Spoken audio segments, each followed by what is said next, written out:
A quick recap of what the Why series is. It's often said that it plays devil's advocate, but also presents both sides of the argument, and that would be 100% correct. That's been the MO since day one. Take a popular situation and try and look at it as fairly as possible, because there's always a counterpoint to the initial point. It's what makes wrestling so great in 2019. There's multiple ways you can take something, and then we can argue it, we can debate it, we can talk about it, and yeah, sometimes in the comments or on Twitter, you can call me a bald asshole. It's fine. I'm used to it. But that's not the case today, because I'm not doing this video because it presents the contrary opinion or that it's going to wind some people up, and I already know that it is going to wind some people up. I am doing this because the more and more I've thought about it, the more I've realized I actually damn well mean it. And I know you're gonna call me a bald bastard, but as we've already pointed out, I can handle it. I'm made of cold iron and hard steel. But WWE was right to add Charlotte Flair into that WrestleMania 35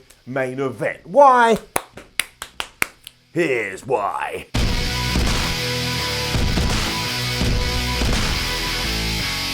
The straight up response to that is that there was no need to do it. We should have just kept it Becky Lynch versus Ronda Rousey, or we should have kept it one-on-one, and I can understand that. That then usually evolves into look at Stone Cold Steve Austin versus The Rock. We didn't need to throw anybody else in there. And again, yeah, I see where you're coming from. But when I take that information and I put it into my brain, I process it very differently, and something entirely unique comes out. The joy of Steve Austin versus the Great One was that you had a very defined babyface and you had a very defined heel. It was one of the reasons that feud was as great as it was. You could cheer your heart out for the Rattlesnake because you were desperate to see him win, but by the same token, you absolutely hated The Rock and you wanted to see him get his. And that wasn't because of Stone Cold Steve Austin. You loved him regardless, but you also hated The Rock regardless too. That corporate champion asshole, he turned his back on us all. You don't get one without the other when it comes to a top feud, and when you go back through history, it's almost an essential part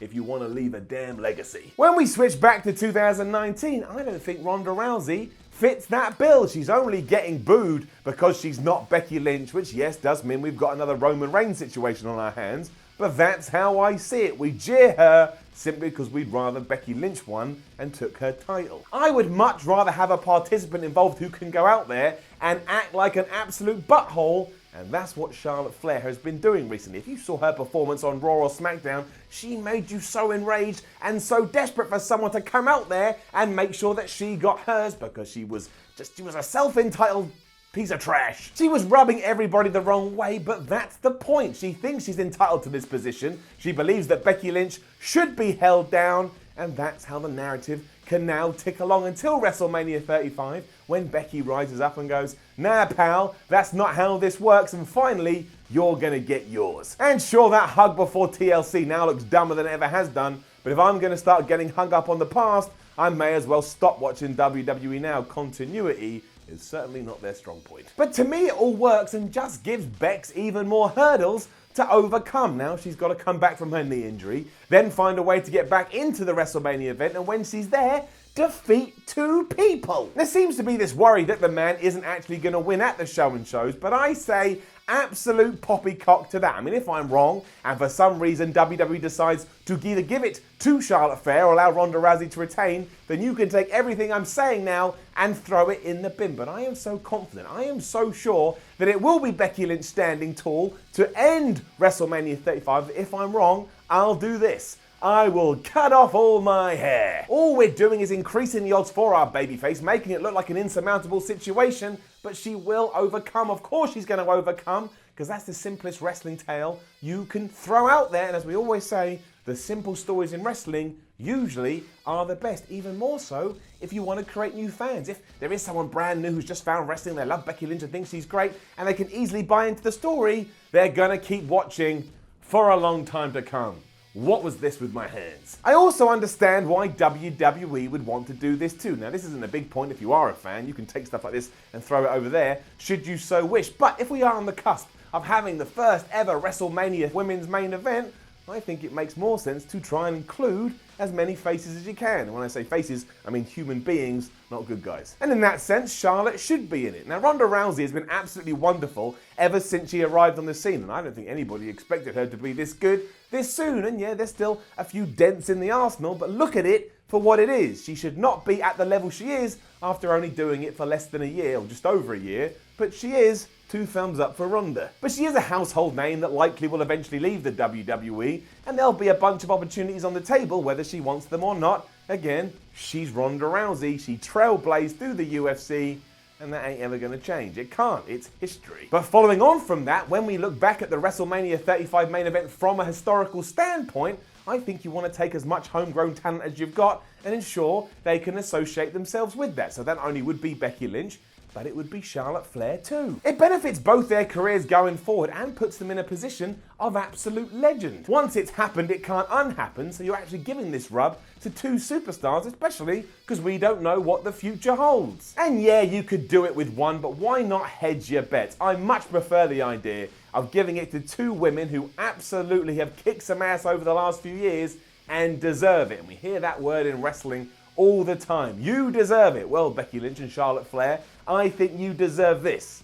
So put them in there. Furthermore, I believe it will be a better match with Charlotte in it. I know that Ronda Rousey and Becky could go out there and tear the house down, but I believe that's doubly more true if Flair gets inserted into the damn thing. So let's not just make it historic like we've talked about. Let's make it absolutely legendary by also being not only the best match on the entire show, but maybe one of the best matches we've ever seen at WrestleMania.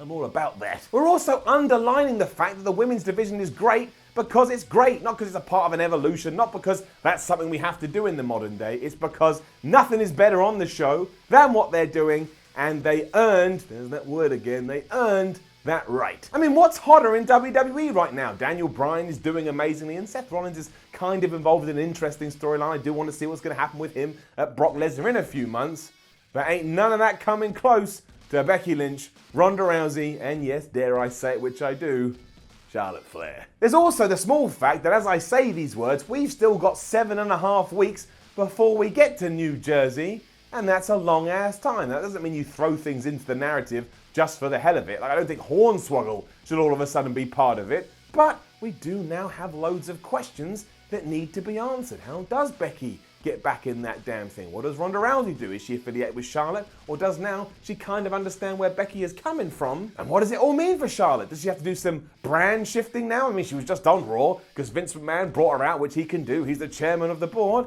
But there's loads of unanswered stuff, and I'm hoping, I mean, you never know with WWE, but I'm hoping it all gets answered before April the 7th.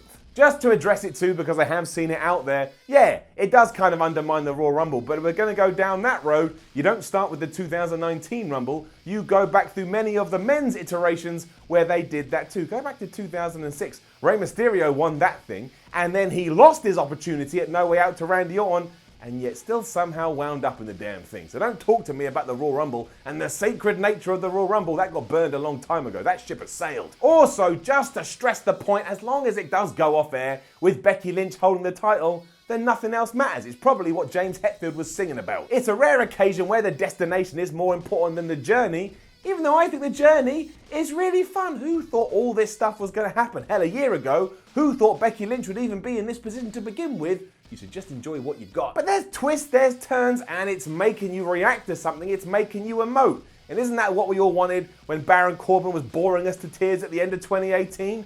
I thought so. I thought that's what we were all crying out for, something to care about. Well, here it is. It's right in your face. It's just great that we are here in 2019. The women's division has finally arrived and is eliciting these kind of reactions, and not just because it's lip service, because again, it's what stands out, it's what's best. I just love it. Charlotte is a right dick and keeps pulling those facial expressions that makes you want to rip out your own cheeks. Becky Lynch is the hero we all want, and you've got the outsider Ronda Rousey, who you know could whip everybody because she's a legitimate badass. Brilliant, I tell you, brilliant, and I don't even care anymore. Hence why I made this video. People got mad even when they saw the title, but I'm still standing here ranting and raving because it's what I believe. And when Charlotte, Ronda, and Becky do have a damn good triple threat match, I'll be smiling like one of those smug emojis.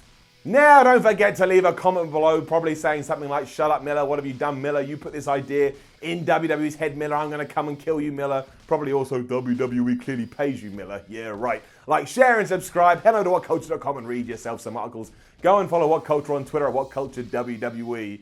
And you probably do want to go watch more videos here on WhatCulture Wrestling, just so you can, like, purge this one and move forward. My name is Simon from WhatCulture. This was the Y Series, and even though you probably are a little bit upset, I still appreciate you joining me from this lovely little adventure that we're on together. And I mean, I'll just repeat it, just so you know. If you have waited around to the end of the video, I ain't mucking around here, I ain't lying. Love Charlotte being added into this. When she came out on Raw, looking like, again, just like someone had said, "Hey, you want some pizza? You can have it for the rest of your life."